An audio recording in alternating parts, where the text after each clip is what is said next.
और बार बार आपको ज्ञान सुनाने का, यहाँ बुलाने का उद्देश्य यही है कि जिस प्रक्रिया में आप लग रहे हो, ये तो असंख्य जन्म हो गए आपने, ये रोजी रोटी पूरी नहीं होती, हम ही मर जाते हैं। और जिस चिंता में हम ग्रस्त रहते हैं कि बच्चों का क्या होगा, तो हम ऐसी भी मौतें मरे हैं, छोटे छोटे बच्चे हमारे रह गए हैं और हम अचानक मर गए हैं।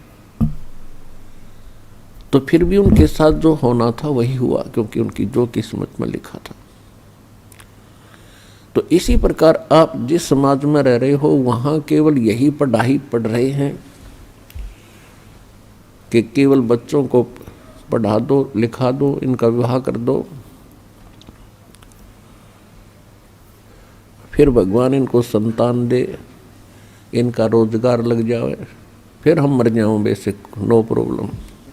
तो यहाँ बुलाकर आपको वो यथार्थ ज्ञान सुनाया जाता है कि आप सच्चे दिल से, सच्चे हृदय से परमात्मा के चरणों में समर्पित होना सीखो।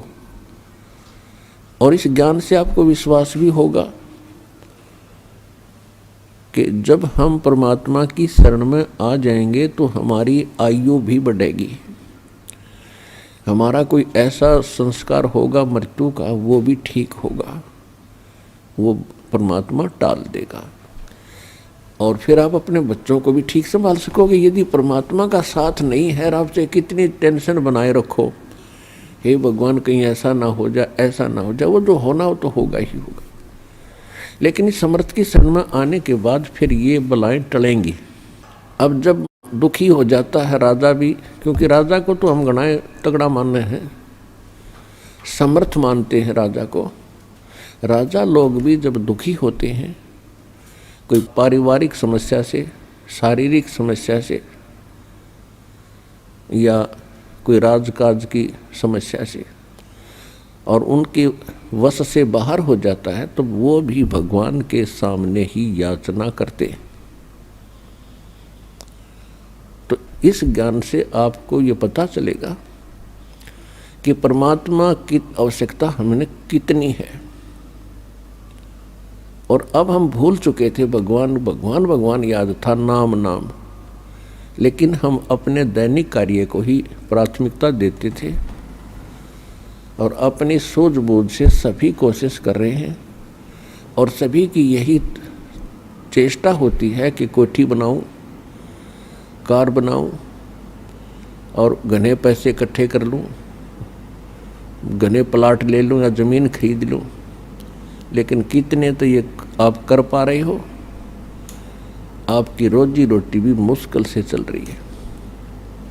और जब हम समर्थ की शरण में आएंगे, यो ज्ञान सुनेंगे, तो हमारी ये बकवाद की इच्छाएं समाप्त होंगी। हमें ये पता चलेगा कि जिस वस्तु की डिमांड के लिए हम भगवान से अर्जी लगा रहे हैं, इसकी कितनी आवश्यकता है। और जब तक ज्ञान नहीं होता तो हम बेतुकी डिमांड भगवान के सामने रखते ही रहते हैं। तो ज्ञान से हमें ये पता चलेगा कि हम क्या मांगें भगवान से। और फिर दूसरा, आपको ये विश्वास होगा कि भगवान कोई बालक नहीं। एक माता पिता अपने बच्चों की कितनी केयर टेक करता है। सर्दी का मौसम आता है तो उससे पहले उनके जूते जुराब, स्वेटर, जर्सी तैयार कर देता है। क्या भगवान उस माता पिता से भी कमज़ोर बुद्धि का है? जिस परमात्मा ने आपके गर्भ से बाहर आते ही माँ के स्तन में दूध भेज दिया, क्योंकि आपके दांत नहीं थे, तो वो परमात्मा जब इतना चिंतित है आपके भविष्य के लिए, और फिर आप ठेकेदार बन गए बाद में कि हम करेंगे वही होगा, भगवान कुछ नहीं, तो ये भूल सत्संग से मिटा करें। और सत्संग सतगुरु ही करते हैं। सत्संग के अंदर ये सब याद दिलाया जाता है। आप कौन हो, क्या उद्देश्य लेकर जी रहे हो। जिस महल, कोठी, बंगले, कार, घर में आप रहकर अपने आप को घनाई सुखी मान रहे हो, इसमें रहोगे कितने दिन। तो ये ज्ञान याद कराया जाता है, फिर ये आत्मा तड़प उठती है कि सचमुच ये तो बहुत गलत स्थान है। तो पुण्यात्मा, सत्संग से ही जागृति आती है आत्मा में। अब जैसी संगत में हम रहते हैं वैसा ही रंग चढ़ता ही चला जाता है। कोई चोरों की संगत में है तो उनके विचार वही होते हैं। कितना नेक व्यक्ति हो, महीने 2 महीने में उसका भी रंग चढ़ कर मानेगा। और अच्छी संगत में चाहे कितना निकम्मा आदमी हो आ जावे तो महीने 2 महीने में उसका भी वो अच्छा रंग चढ़ेगा ही चढ़ेगा। तो इसलिए सत्संग की यानी सुसंगत की घनी जरूरत है। और ये विश्व में तकरीबन नाम मात्र रह रही है, समाप्त ही हो चुकी है। पुण्यात्माओं, ज्ञान विचार तो सभी बताते हैं। एक व्यक्ति स्वयं हुक्का पी रहा है और अपने बच्चों को कह रहा है कि भाई हुक्का नहीं पीना, बीड़ी नहीं पीना, और खुद उन्हीं से भरवा रहा और पी रहा है। तो उन बच्चों का क्या असर होगा उसका? क्यों नहीं पी, वो आप पी रहे। दूसरी बात यह है कि सभी माता पिता अपने बच्चों को शिक्षा अच्छी देते हैं, लेकिन उन बच्चों का असर कतई नहीं होता। उनने जो करना वो करना ही है। और जब सत्संग सुनेंगे, समर्थ के मुख से वचन सुनेंगे यानी परमात्मा की कृपा पात्र से, तो उन शब्दों का ऑटोमेटिक असर होगा उसके, और बुराई भी छोड़ेगा, क्योंकि परमात्मा की जो वचन शक्ति है वो अंदर से एक न्यारी प्रक्रिया करती है। तो इसलिए सत्संग की आवश्यकता बहुत घनी है। और सत्संग इस विश्व में सतलोक आश्रम बरवाला, जिला हिसार, हरियाणा के अतिरिक्त 21 ब्रह्मांड में नहीं है।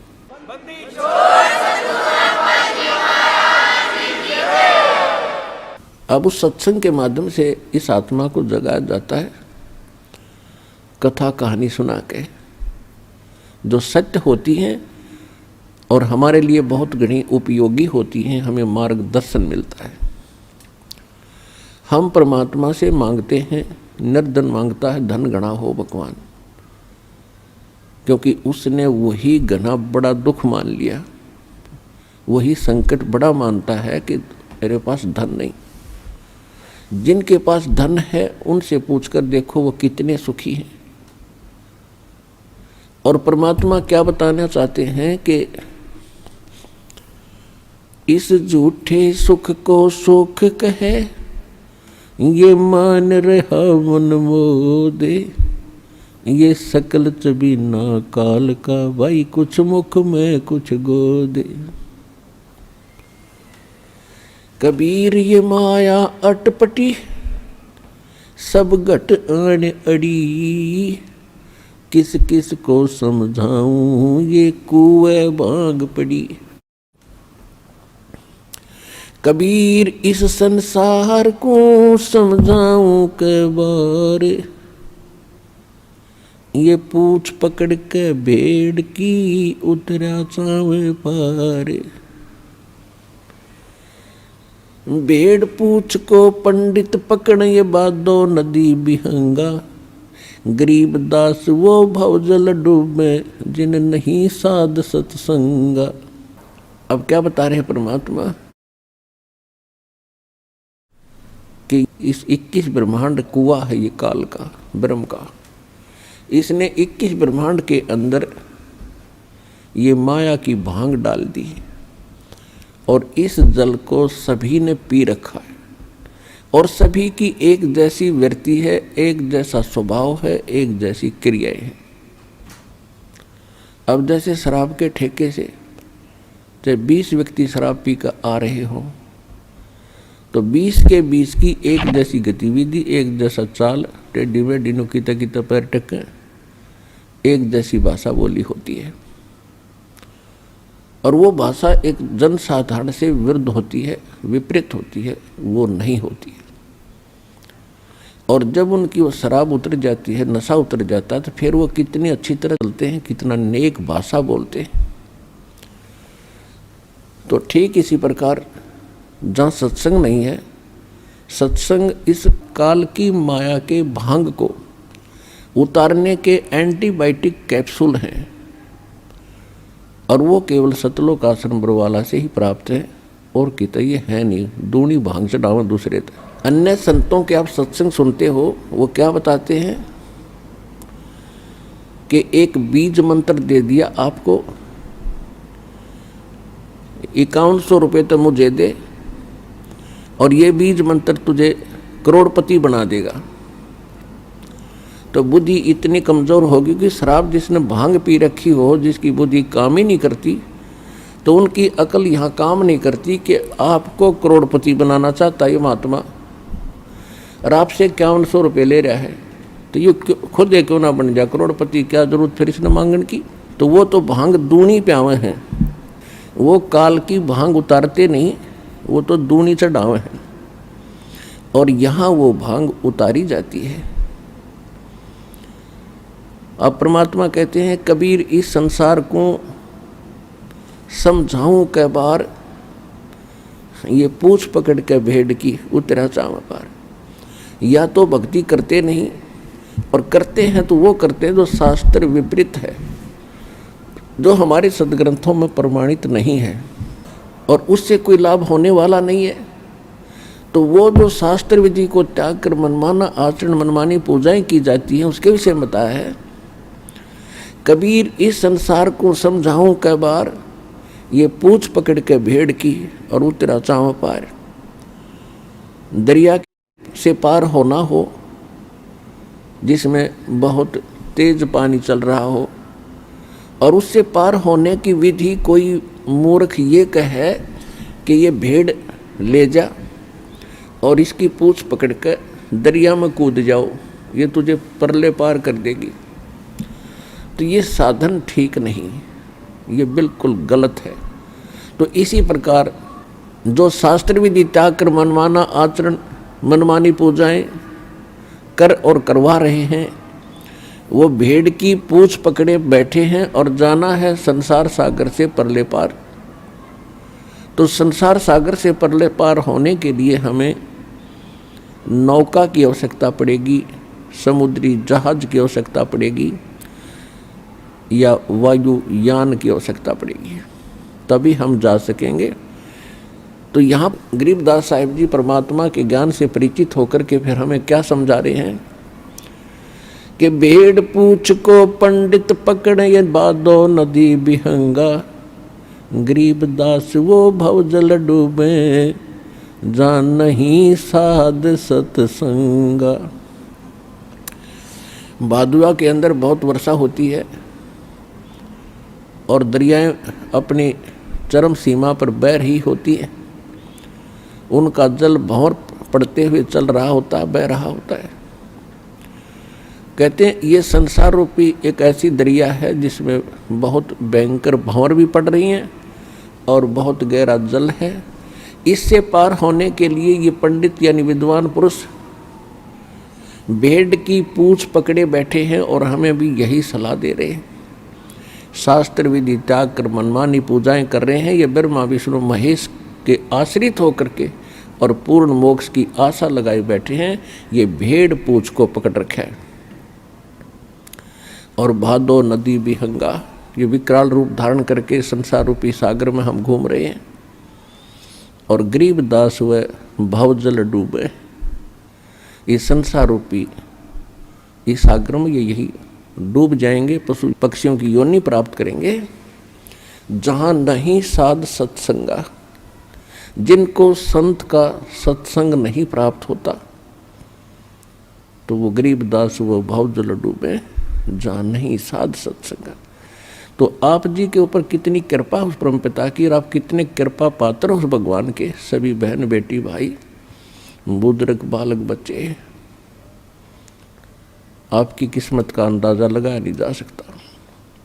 आज सारा दिन इंसान इतना बिजी हो गया केवल माया की दौड़ में और मिलना मिलाना कुछ नहीं। कोशिश करते हैं लाभ प्राप्ति की, हो जाती है दूनी हानि, फिर सोचते हैं अगली बार शायद घना सूत बैठ जाए, दाव लग जाएगा। दाव दो तक कुछ लगना ना, यो अनमोल जीवन जरूर व्यर्थ हो जाएगा आपका इसी ओछी आशाओं में। तो पुण्यात्माओं, हम धन मांगते हैं भगवान से, और भगवान आपको क्या देना चाहता है उससे आप परिचित नहीं। परमात्मा आपको यहाँ से मुक्ति देना चाहते हैं। 3 लोक का राज जीव को जय कोई दे, लाख बधाई क्या करे जय नहीं नाम से ने।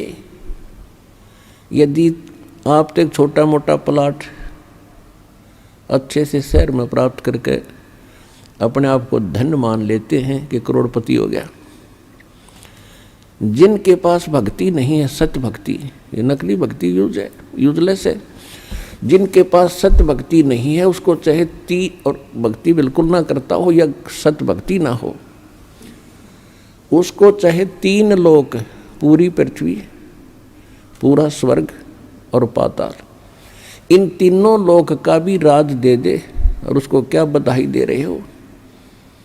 यदि वो भक्ति नहीं कर रहा है तो माइनस व्यक्ति है, -0, उसका भविष्य बिल्कुल व्यर्थ है। और फिर इसके विपरीत परमात्मा बताते हैं, राम रटत दारिद्र भलो, दारिद्र माने निर्धन, राम रटत निर्धन भलो, चाहे टूटी घर की छान, वो कंचन महल किस काम के, जहाँ भक्ति नहीं भगवान। जहाँ पर परमात्मा की भक्ति नहीं है, कहते वो सुंदर महल भी व्यर्थ है, और एक निर्धन व्यक्ति और सत भक्ति कर रहा है, चाहे वो इतना निर्धन है कि उसकी झोंपड़ी की छत भी टूट रही हो, झोंपड़ी में कितने छत भी टूट गई हो और राम रटता हो, वो उस 3 लोक के मालिक से भी परमात्मा की दृष्टि में ज़्यादा महत्वशाली है, महत्वपूर्ण है, ज़्यादा प्रिय है, वैल्यूएबल है। अब क्या बताते हैं, कबीर सब जग निर्धना, धनवंता ना कोई, धनवंता सो जानियो, जिस पर राम नाम धन हो। अब कौन से राम का धन, वो कौन सा है राम नाम, ये आपको कल के सत्संग में बड़ी डिटेल से बताया था।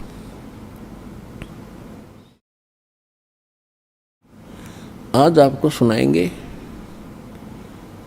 कि ये शुभ दिन हमारे लिए कितना महत्वपूर्ण है। यदि परमात्मा ना आते, अपनी प्यारी आत्मा गरीबदास जी को ये ज्ञान ना सुनाते और अपना प्रत्यक्षदर्शी ना बनाते, तो आज हम कैसे निर्णय करते कि हु इज गॉड, कौन है परमात्मा और उसकी कौन सी भक्ति है सही। तो ऐसा निर्मल ज्ञान गरीबदास जी को परमात्मा देकर गए, क्योंकि ये हमारे अध्यात्म सिलेबस है और सिलेबस को समझने के लिए टीचर की आवश्यकता होती है। अब जैसे एक विद्वान पुरुष ने पुस्तक लिख दी, सिलेबस बना दिया, वो सिलेबस बनाकर वो अपना चला गया, तो उसको समझने के लिए टीचर चाहिए और लिखने वाले लेखक के सत्र का हो उसका ज्ञान, तो तभी तो सिलेबस को समझा सकेगा। तो आज तक या तो ये महापुरुष स्वयं थे जिनको भगवान मिले, या परमात्मा ने वो तो ज्ञान था ही है, उसके बाद इस दास पर दया करी है, ये आध्यात्मिक टीचर विश्व में आपके लिए तैयार करके भेजा। पूरे विश्व का